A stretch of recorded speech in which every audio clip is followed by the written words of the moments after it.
Good afternoon, students.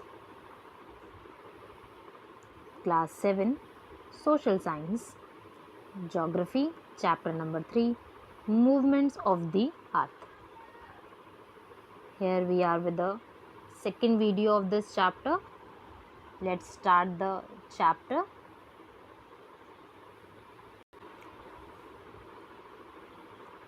Millions of years ago, our Earth did not look like what it does now. अगर हम बेटा बहुत साल पहले की बात करते हैं, मिलियंस ऑफ ईयर्स की हम लोग बात करते हैं, तो अर्थ का जो स्ट्रक्चर है या जो हम लोग कॉन्टिनेंट्स या फिर उसके क्रस्ट वाले पार्ट पे जो ओशंस देखते हैं वो ऐसे नहीं दिखते थे. तो हमारे पास एक जियो साइंटिस्ट रहे, उनका नाम है Alfred Wegener. He was the person जो कि जर्मन से जियो साइंटिस्ट रहे. उन्होंने एक थ्योरी दिया, थ्योरी ऑफ कॉन्टिनेंटल ड्रिफ्ट. यहाँ पर बेटा आपके पास एक न्यू वर्ड आया है, ड्रिफ्ट. ड्रिफ्ट बेसिकली क्या होता है, मीनिंग समझ लेते हैं पूरे वर्ड्स का.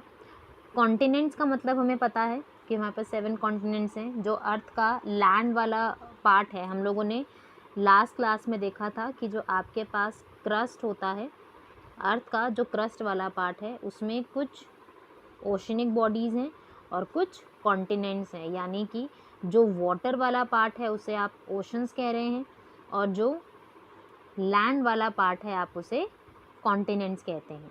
तो कॉन्टिनेंटल ड्रिफ्ट, ड्रिफ्ट का मतलब क्या है, कोई ऐसी चीज़ जो कि बहुत ही ज़्यादा धीरे, स्लोली मूव करे. ठीक है, ये थ्योरी उन्होंने कब दिया, 1912 में. This theory proposed that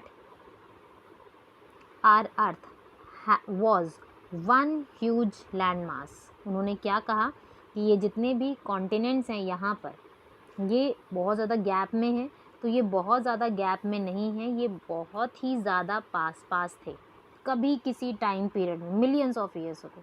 ठीक है, और उन्होंने उस लैंडमास के लिए एक वर्ड दिया, that this theory proposed that our earth was one huge landmass, that there was only one super continent. अभी तो हम छोटे छोटे कॉन्टिनेंट्स की बात कर रहे हैं और वो कहते हैं कि वो कॉन्टिनेंट नहीं थे, वो सुपर कॉन्टिनेंट था, बहुत बड़ा कॉन्टिनेंट था. तो उसका उन्होंने क्या नाम रखा, पेंजिया, PANGAEA. तो ये उन्होंने सुपर कॉन्टिनेंट का नाम दिया. ठीक है, इसके बाद with the passage of time, जैसे जैसे टाइम बीतता गया, ऐसा उन्होंने माना कि जो अर्थ है वो क्या है, एक सुपर कॉन्टिनेंट थी पहले, बहुत टाइम पहले. और उन्होंने कहा कि एक पेंजिया नाम से एक सुपर कॉन्टिनेंट हुआ करता था. अर्थ में धीरे धीरे करके बहुत ही ज़्यादा स्लो स्पीड से मूवमेंट होती रही. ठीक है, ये जो आपके कॉन्टिनेंट्स क्या हैं, ये एक प्लेट्स की तरह हैं और ये प्लेट्स आपस में कहीं पे टकराती रहीं, कहीं पे दूर होती चली गई. ठीक है, और ये मूवमेंट क्यों होती है, क्योंकि प्लेट्स के अंदर जो आपका, हम लोगों ने क्या देखा था बेटा कि जो आपका अर्थ है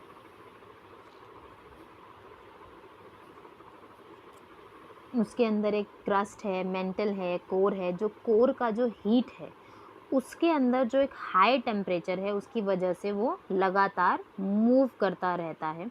बट जो उसका मूवमेंट का स्पीड है वो बहुत ही ज़्यादा स्लो है. इमेजिन करो कि 10 सेंटीमीटर बहुत ही ज़्यादा छोटा होता है, इतना एरिया ईयर्स लग जाता है अर्थ को या अर्थ के प्लेट्स को कवर करने के लिए, इतना ज़्यादा स्लो है. और इसलिए इतना स्लो है इसलिए हमें फील नहीं होता. ठीक है, तो उन्होंने बोला कि एक पेंजिया नाम से एक क्या है, एक सुपर कॉन्टिनेंट है. सुपर कॉन्टिनेंट जो कि प्रेजेंट टाइम पीरियड पर कुछ इस तरीके से हमारे पास चलता है. और उन्होंने कहा कि with the passage of time, ये जो आपका पेंजिया है broke into 2 separate land masses, 2 अलग अलग लैंड मास में कन्वर्ट हो गया, जिसे यूरेशिया और गोंडवाना लैंड कहा गया. ठीक है, प्रेजेंट टाइम पीरियड में अगर हम देखते हैं तो जो अपर पार्ट है जिसको आप यूरेशिया कह रहे हैं वो नॉर्थ अमेरिका और यूरेशिया वाला पार्ट बना, और जो लोअर पार्ट है जिसे गोंडवाना लैंड कहते हैं, आपने नाम सुना होगा, साउथ अमेरिका, अफ्रीका, अंटार्कटिका और ऑस्ट्रेलिया जैसे कॉन्टिनेंट्स वहाँ से निकले। Over the period of time these two land masses begin to disintegrate further into different land masses. जैसे कि एक सुपर लैंड मास से दो लैंड मास में कन्वर्ट हुआ, उन दो सुपर लैंड मास में मिलियंस ऑफ ईयर्स लगे हैं, बहुत ही ज़्यादा स्लो प्रोसेस है, और ये सारे के सारे कॉन्टिनेंट्स और ज़्यादा अलग अलग होते चले गए। जैसे कि एक बार हम इसे पिक्चर में देखते हैं, यहाँ पर दे वर लाइक दिस, इस तरीके से, और अब ये प्रेजेंट में कुछ इस तरह से हमारे पास आते हैं। This disintegration and movement continued till the earth reached its present day position। तो ऐसा नहीं है कि अब जो मूवमेंट है वो ख़त्म हो गया है, अभी भी ये मूवमेंट चल रहा है। वी नेवर नो कि आगे आने वाले मिलियंस ऑफ ईयर्स में क्या पोजीशन रहेगा, ठीक है, बट येस हम लोग इमेजिन कर सकते हैं कि पास्ट में क्या इमेज हमारे पास रहा। The given figure of the continental drift shows the 3 different stages of the drift, यानी कि ये जो स्लोली मूवमेंट है कुछ इस तरीके से हमारे पास मूवमेंट चल रहा है। यूरेशिया ऊपर वाला पार्ट है, देन गोंडवाना, जैसे कि आपको यहाँ पर इमेजेस में दिखाया गया, और एट प्रेजेंट कुछ इस तरीके से इमेज हमारे पास यहाँ पर है। After this let us learn more about this movement of land mass.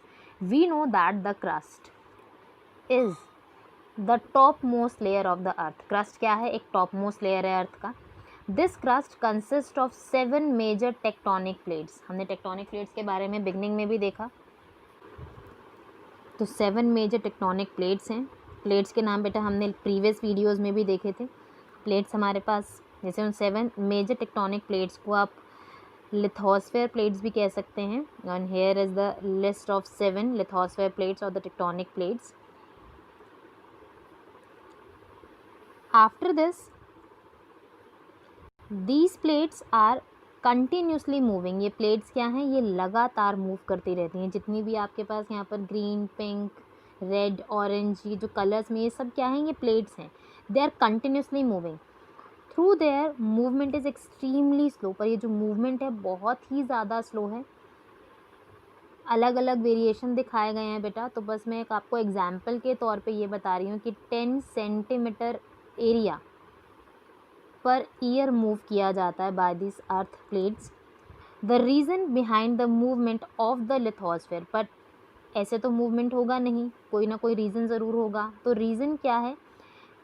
The reason behind the movement of the lithosphere plates is the high temperature at the core of the earth. Temperature बहुत ज़्यादा है, heat produce कर रहे हैं वो लोग, नीचे से कोर वाला पार्ट आपका हीट प्रोड्यूस कर रहा है, उस हीट की वजह से वो मूवमेंट हो रही है। The heat generated by the core makes the tectonic plates move away और कम क्लोजर। अब बेटा एक चीज़ याद रखें, जो मूवमेंट है वो कैसे भी हो सकता है। मूवमेंट प्लेट्स को पास लेकर आ सकता है, मूवमेंट प्लेट को मूव एक दूसरे से दूर कर सकता है, एक दूसरे के ऊपर की तरफ या नीचे की तरफ भी प्लेट्स को लेके जा सकता है, कुछ भी हो सकता है, ठीक है। डिपेंड करता है कि उसके पास कितना स्पेस मिल रहा है उसे आसपास, उसके हिसाब से वो मूवमेंट करते हैं। नेक्स्ट वीडियो में बेटा हम लोग बात करेंगे डिफरेंट प्लेट्स मूवमेंट के बारे में, और हम लोग पढ़ेंगे कि कन्वर्जेंट, डाइवर्जेंट और ट्रांसफॉर्म मूवमेंट्स किस तरीके से होते हैं।